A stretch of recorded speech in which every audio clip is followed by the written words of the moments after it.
गाजीपुर की नवागत जिलाधिकारी आरेका अखौरी होंगी जिलाधिकारी जो 2013 बैच की आईएएस हैं, तो वहीं गाजीपुर के निवर्तमान जिलाधिकारी मंगला प्रसाद सिंह का विदाई स्वागत समारोह। खबरें विस्तार से। नमस्कार, आप देख रहे हैं न्यूज़ टुडे 24। मैं अखिलेश। गाजीपुर के निवर्तमान जिलाधिकारी मंगला प्रसाद सिंह का आज विदाई समारोह संपन्न हुआ। उसी के साथ आपको बता दें, गाजीपुर की नवागत जिलाधिकारी आरेका अखौरी हैं। आरेका अखौरी 2013 बैच की आईएएस हैं। 2015-16 में एसडीएम बतौर वाराणसी के पद पर कार्यभार कर चुकी हैं। 2018 में मेरठ की सीडीओ तथा लखनऊ में विशेष सचिव शिक्षा सचिव के रूप में अपनी सेवाएं दे चुकी हैं। 2021 में भदोही की जिलाधिकारी के पद पर जिले की कमान को संभाला। अब गाजीपुर जनपद का कार्यभार संभालेंगी। लेकिन देखें निवर्तमान जिलाधिकारी मंगला प्रसाद सिंह के विदाई समारोह की एक झलक।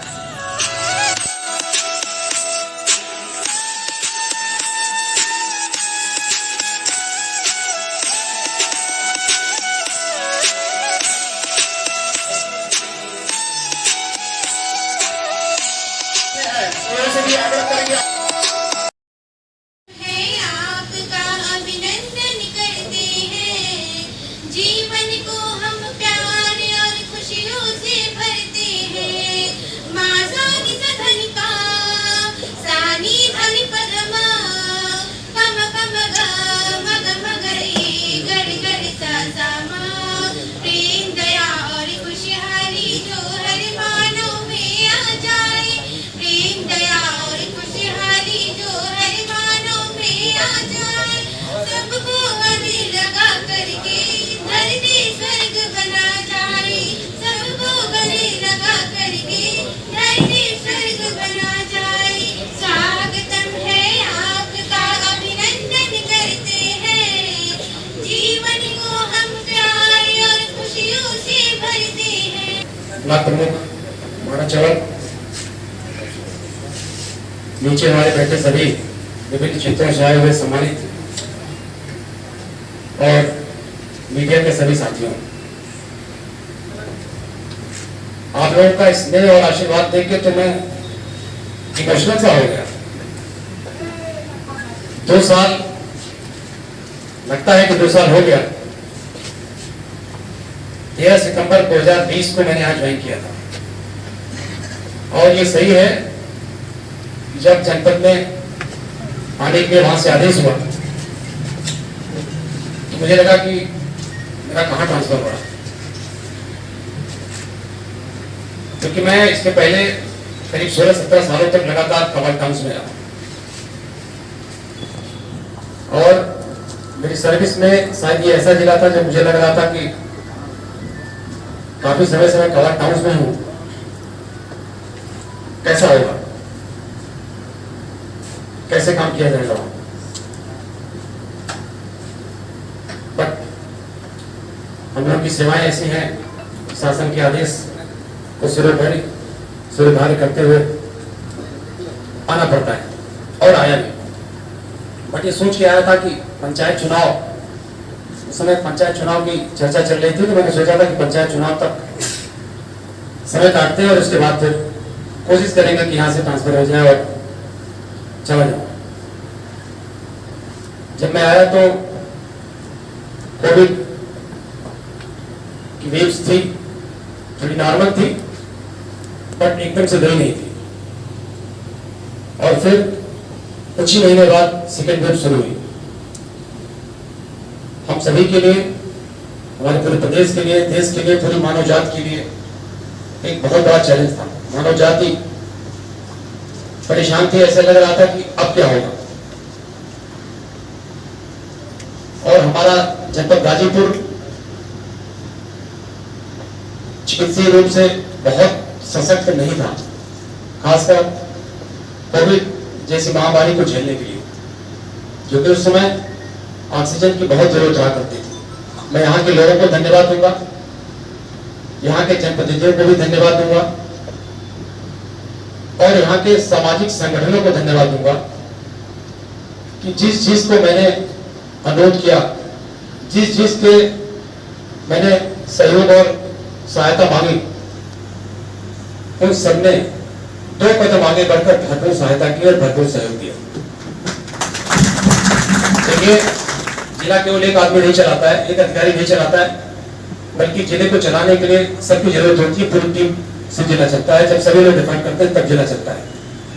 कोई भी बड़ा रिजल्ट लाने के लिए जब सभी लोगों का सहयोग मिलता है, जब सभी लोग मदद देते हैं, जब सभी लोग प्रयास करते हैं, तब एक अच्छा रिजल्ट आता है। मेरा अपना मानना है कि जनपद गाजीपुर का जो माहौल रहा है, आप शुरू से देखिए 1857 से लेकर अब तक, तो हमेशा बुराई के खिलाफ रहा है। लेकिन कभी कभी परिस्थितियां ऐसी बन जाती हैं कि उस बुराई को पीछे करने के लिए, उस बुराई को कम करने के लिए, उस बुराई को खत्म करने के लिए किसी को आगे आना पड़ता है। मैंने ऐसा कुछ खास नहीं किया जो जिले में पहले न होता रहा, बट मैंने लोगों से अपील की, लोगों से बातचीत किया, लोगों का फीडबैक लिया, अपने अधिकारियों से बातचीत की। सब कुछ इस जिले में मौजूद है, कुछ भी बाहर से लाने की जरूरत नहीं है। और जब सबसे सहयोग मांगा तो जिस भी क्षेत्र में हम लोगों ने प्रयास किया, जिस जिस क्षेत्रों में कमियां थी, उन क्षेत्रों में पूरा प्रयास करके लोगों के सहयोग से जनपद को आगे बढ़ाने का प्रयास किया। जब मैं आया, लखनऊ से चला तो बनारस होकर आया था, और उस दिन करीब 7.5 से 8 घंटे मुझे लगे थे यहाँ तक पहुंचने में। मैं दोपहर में वहां से निकला था, 4 बजे निकले और रात 9 बजे मैंने 4 बजे गया। 7.5 से 8 घंटे लगातार जर्नी करता रहा। थोड़े समय के लिए कमिश्नर सर से मिला था बनारस में, तो मुझे लगा लखनऊ आना जाना बड़ा कठिन हो जाएगा, कैसे आया जाएगा। फिर अगले दिन मेरी मीटिंग थी कमिश्नर सर के यहाँ, मंडली समीक्षा बैठक थी, और सैदपुर कस्बे के अंदर से जाना पड़ता था उस समय। सैदपुर की रेलवे क्रॉसिंग बंद मिली और 1.5 घंटे जाम में फंसा रहा।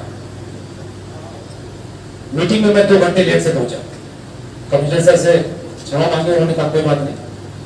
मैंने उनको बताया कि सर क्यों लेट हुआ। फिर आने के बाद मैंने मंथन शुरू किया कि जब मेरी ये हालत है तो हमारे जनपद के और लोगों की क्या स्थिति होती होगी।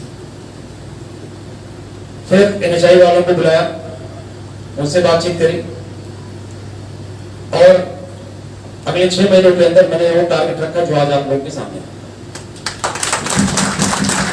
जो नाराज थे उनको उनकी नाराजगी दूर करी, जो साथ देने को तैयार थे उनका साथ दिया, और जो साथ नहीं देना चाहते थे उनकी जरूरत नहीं समझी। बट अधिकांश किसानों ने साथ दिया, अधिकांश लोगों ने साथ दिया, और सबके प्रयास से FS 31 कंप्लीट हुआ। और आज आपकी दूरी यहाँ से लेकर बनारस 1.25 घंटे लगते हैं यहाँ से। सबसे पहले मैंने प्रयास किया रोड नेटवर्किंग सही हो, क्योंकि देखिए किसी भी समाज का, किसी भी देश का, किसी भी प्रदेश का विकास तभी हो सकता है जब रोड नेटवर्किंग अच्छी हो। इवन आपको बताऊं, पूर्वांचल एक्सप्रेस वे उस समय बन रहा था, पैकेज 8 पूरा हिस्सा और पैकेज 7 का करीब आधा हिस्सा हमारे जनपद में पड़ता है।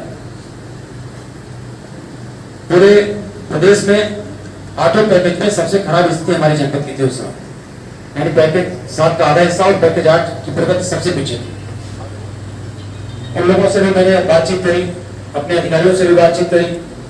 फिर मैंने प्रयास करना शुरू किया, भाई हमारे इस जिले के पैकेजेस की प्रगति क्यों थी, और फिर जो सिस्टम चल रहा था उस सिस्टम को मैंने उल्टा कर दिया। जो काम पहले ऊपर से नीचे होता था वो काम मैंने नीचे से ऊपर शुरू करा। और मैं आपके सामने इस बात को रखना चाहूंगा कि जब पूर्वांचल एक्सप्रेसवे की प्रगति 6 महीने बाद बढ़ी तो पूरे प्रदेश में पैकेज 8 और पैकेज 7 का हमारा हिस्सा प्रदेश में नंबर 1 पे था उसमें।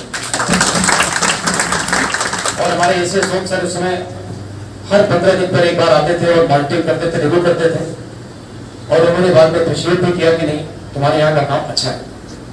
तो मैं आप सभी को इसके लिए धन्यवाद देता हूँ, आप लोगों के सहयोग के लिए धन्यवाद देता हूँ, क्योंकि बिना आप लोगों के सहयोग के ये सब सारे काम नहीं हो सकते।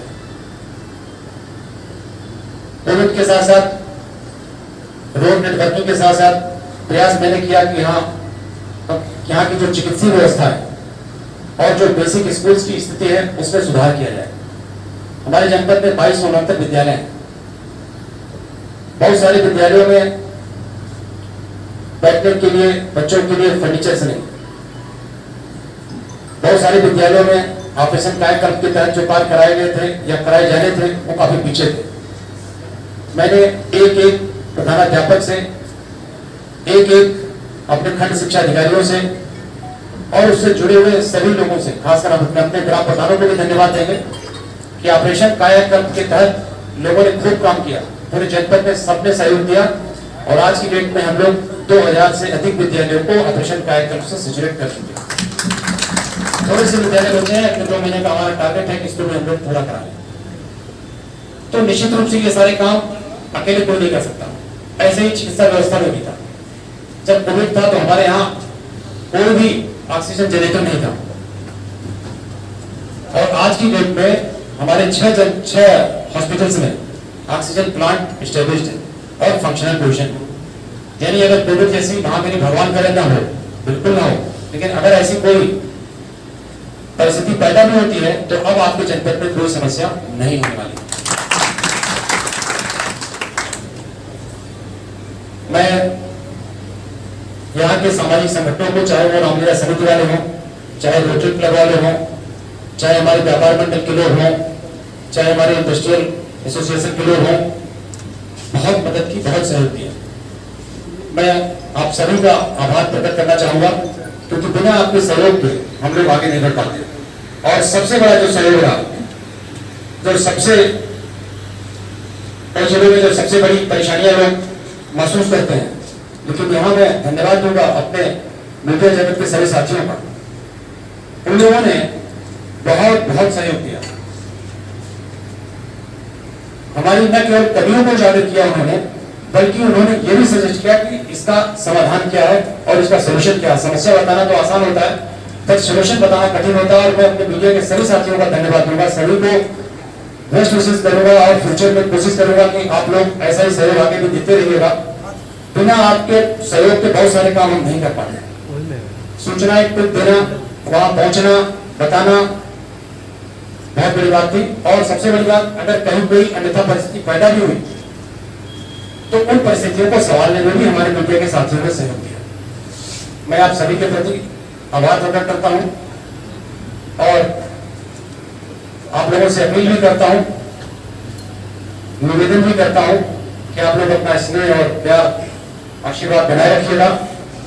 मैं पूरी कोशिश करूंगा कि शासन की जो कल्याणकारी योजनाएं हैं, चाहे भारत सरकार की हो, चाहे हमारे उत्तर प्रदेश सरकार की हो, आप लोगों के सहयोग से, आप लोगों के आशीर्वाद से जहां भी रहें उनका गुणात्मक और 100% क्रियान्वयन सुनिश्चित कराते रहें।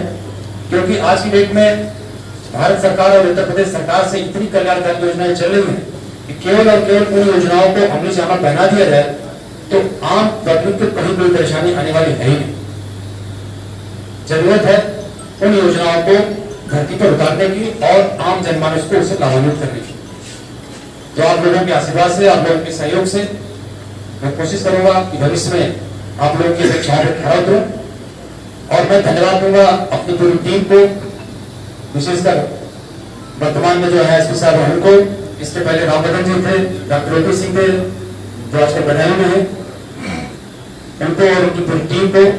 यहाँ स्वामी जी भी बैठे हैं, हमसे पहले से हैं, बहुत सहयोग दिया लोगों ने, सभी विभागों ने, जिला स्तरीय जितने भी विभाग हैं उन सबने, क्योंकि बिना सबके सहयोग से, बिना सबकी मेहनत से रिजल्ट पाने में बड़ी कठिनाई होती है। इसी के साथ एक बार पुनः आप सभी के प्रति आभार कि आप लोगों ने मुझे स्नेह दिया, प्यार दिया, आशीर्वाद दिया।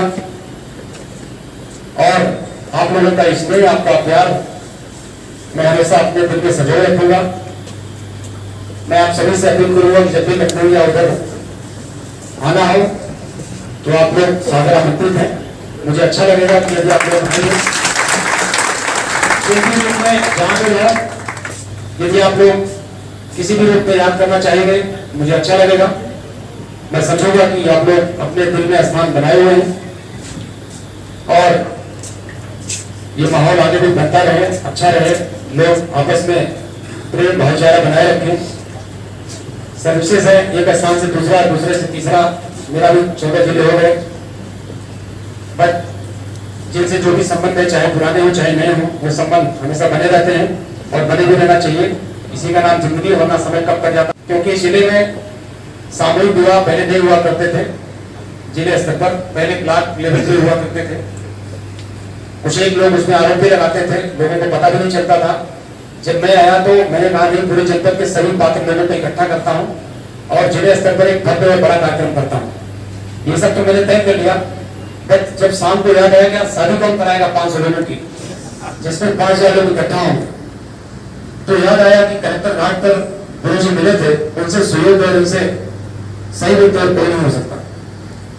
और आप में से अगर किसी ने सामूहिक विवाह योजना में जब भी यहाँ कार्यक्रम हुआ अगर आप गए होंगे तो आप गुरु जी को देखे होंगे। वाकई गुरु जी मैं आपके प्रति नतमस्तक हूँ। आपने न केवल उन कार्यक्रमों को अच्छे से कराया, बल्कि जिन जिन लोगों ने उसमें पार्टिसिपेट किया, बहुत सारे लोगों ने मिल करके हमें बधाई दी और धन्यवाद किया कि सब पंडित जी कहाँ गए, हम उनसे पूजा भी करवाना चाहेंगे। तो आपका आशीर्वाद बना रहे हम लोगों पर, हमारी टीम पर, और ऐसे ही आप अपने श्लोक के माध्यम से, अपने मंत्रों के माध्यम से हम लोगों की एनर्जी बढ़ाते हैं। और साथ ही साथ जनपद के सभी वासियों का, सभी सामाजिक संगठनों का, अपने मीडिया के साथियों का, अपनी पूरी टीम को मैं धन्यवाद दूंगा कि आप लोगों का प्यार और स्नेह बना रहे, और आपके प्यार और स्नेह से ही हम लोग एनर्जाइज होते हैं, शक्ति पाते हैं और कोशिश करते हैं कि जन अपेक्षाओं पे हम लोग खरा उतर सकें। बहुत बहुत धन्यवाद, thank you. Team news today 24 बने रहे ऐसी ताज़ा तरीन खबरों के लिए। नमस्कार।